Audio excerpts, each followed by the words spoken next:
Okay, I'm Neal Murphy. I'm here finally, the start of the DeMatha basketball season, the 2021 season, but we're going to have to wait a little bit longer. Referees are caught in traffic, so we're going to start about 2:30. But luckily, I'm here with head coach Mike Jones, and we can have to ask him a few questions, and hopefully we'll make this a pregame tradition here at DeMatha. Now, Mike, you've been doing this for a long time. I got to figure your preseason this year was a little different than any of the others. Can we talk about that? Definitely.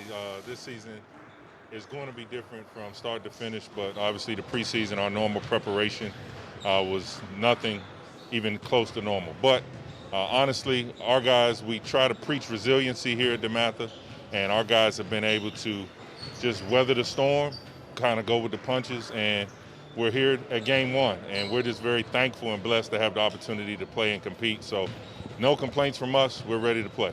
That's fantastic, and you know when you miss out on something you're so used to, maybe you appreciate it just a little bit more. Absolutely. Now, if you look around our Morgan and Kathy Wooten Gymnasium, all sorts of symbols about the championship we've won. This year is going to be a little bit different. What's the focus for this year? Yeah, I mean, obviously we're DeMatha, so we're going to, every time we do anything, whether it's a competition academically, whether it's a fair, science fair, anything like that, and then obviously all of our athletics, we want to win. But obviously this year, things are different. Championships and things like that are still a priority, but they aren't the only priority. And our seniors having the opportunity with the landscape changing in college basketball especially, getting our seniors as much exposure as possible is now something that we have to really put an effort and energy towards, and that's what we're going to do. And honestly, for our juniors as well, because a year from now, the landscape is still going to be the same.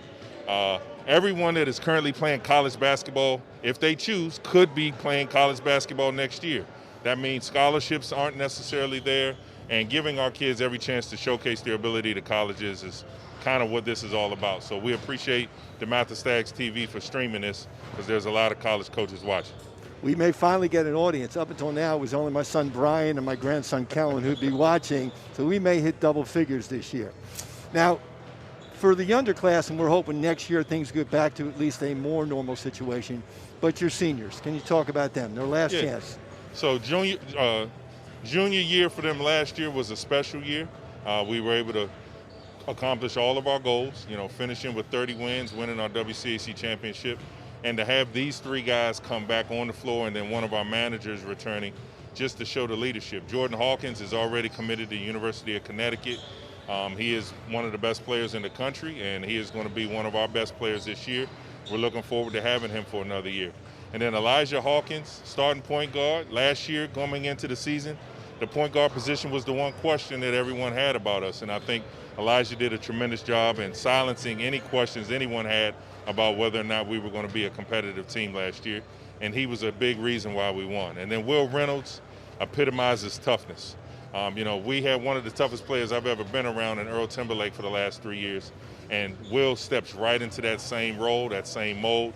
He's going to bring a toughness to us mentally and physically that really helps us play. And both of those guys are really talented basketball players as well. So I'm looking forward to having them another year. And again, it's all about trying to get them the opportunities. And my last question, because I know you got a game to coach coming up in a couple minutes. Some of our guys who played for you have been in the news a lot. Can we talk about some of them? Yes, absolutely. We're extremely proud of all of our guys that are doing so many different things in different walks of life, but obviously a lot of the notoriety these days goes to, our guys that are playing professional sports. So, me being a Washington football team fan, as big a fan as I am, I can't wait to hopefully get this win today and then go home and get ready to watch chase Tom Brady around. One thing about Chase is the competitor that he is, and him calling out Tom Brady, I couldn't be more proud to see him do that. They say be careful what you ask for, but when you take on the responsibility of producing and performing every day, you want that spotlight on you. So I could not be more proud of him. But I just want to interrupt you because I'm a big-time Giant fan. Yes.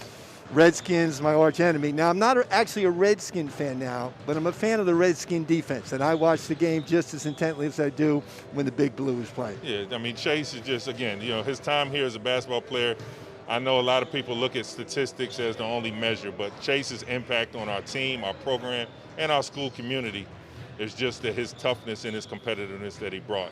And then obviously you've got Hunter Dickinson is becoming quite the story in college basketball. We're very proud of him, and we want to see him keep doing all the things that he's doing.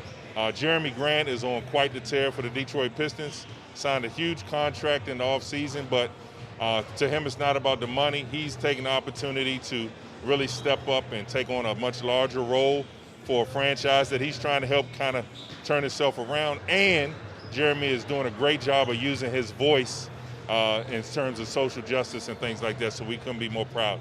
And then I'd be remiss to talk about any of our alum without mentioning all of our thoughts, prayers, and well wishes go to Markel. Him tearing his ACL, and he's going to be out for a little while. But if it's one thing we all should know about Markel by now, God is definitely on his side, and God writes his story, nobody else does. Markel is what resiliency is all about. He overcomes any obstacle put in front of him, and I cannot wait to see a year from now when he's back on the court. We all send our well wishes, and he'll come back better than ever. I have no doubt about it. Now, I didn't have the experience of coaching Markel, but I had him in the class for 2 years, and one of my all-time favorite students. Absolutely. Well, I'm going to let you go, but only on the condition we kind of make this a regular thing. Before a game, we get to talk. You got it, Coach. We got to win tonight, I'm going to come up with better questions. We got to win tonight, though, so I'm a superstitious guy. So First time doing this, we got to win, or it will never happen again. And I know where you learned the superstition stuff from. From the best. All right, Mike, take care. Thank you. Best of luck tonight. Best of luck in the season, and please stay safe. Appreciate you, Murphy.